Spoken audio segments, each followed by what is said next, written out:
This plant is Rhus Lancea. African sumac is the common name. And you're looking at a standard version or a single trunk, which it can be trimmed into. You're also seeing it in a lawn area. So when you put it in a lawn area like this, you're going to get a shallower root system. This is a very drought resistant plant, but putting it in a lawn area is not a way to make it a drought resistant plant, but you will get a greener, lusher foliage.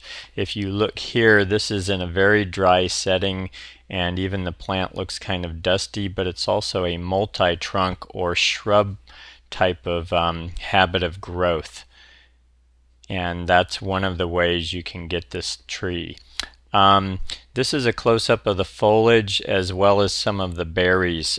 They bloom in the winter in our area in Northern California, and then we get a small brownish berry, which I'm told can turn into a seedling. So you probably don't want to have this in areas where it could easily go to seed, and although I haven't really seen that happen here in Northern California. It could be that our colder temperatures in the winter have a bearing on that.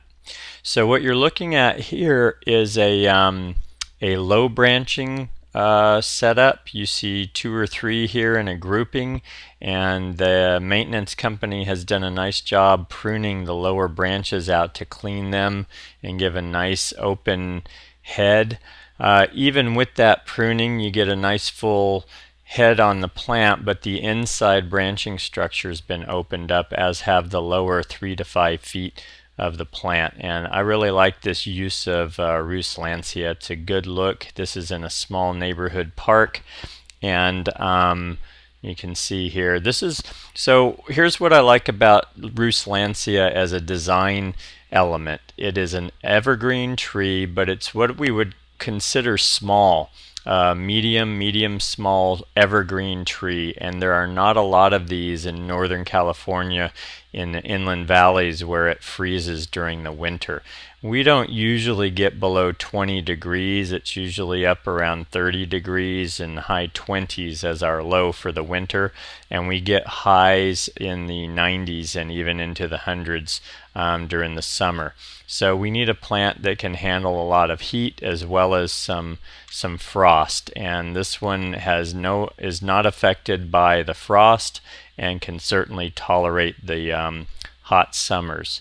It's from South Africa, so it's used to that, and I'm also have read that it can handle lime soils, which tend to be a higher pH.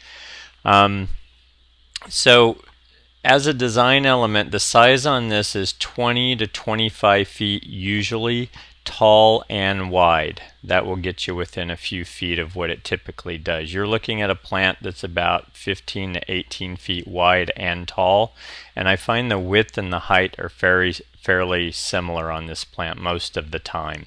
The rounded form you see is its natural shape, by the way. You'll see in a minute that the bark isn't that interesting. It's a little rough, and it has a reddish brown tone to it. And what else can I tell you? Probably the best way to make sure that this is a drought tolerant plant is to give it infrequent deep water like it would naturally receive in its home environment. So if you want to make this a more drought resistant plant, give it infrequent deep watering. This is in a neighborhood park, as I said, and it's got a nice medium green foliage. The size is very controlled. This will not outgrow the space, and as you can see here, the way it's got a nice kind of willowy foliage. This is the bloom it's in January here, and you get a lot of little yellow flowers which turn into the tan brown seed that you saw earlier. This is deer resistant, and as you saw earlier, it can also be just left as a large shrub, which I've read that some people grow it that way. Typically, if you're using it in a residential or like here in a park type setting, you want some clearance underneath. So just depends on what you're using it for. But I think it's a really good evergreen medium to small size tree, and highly recommend this one. I would say because of the fruit and the flower drop, I would avoid having this over paving. I really prefer to have some kind of ground cover underneath this or mulch so that it doesn't become a real mess for you on paved areas.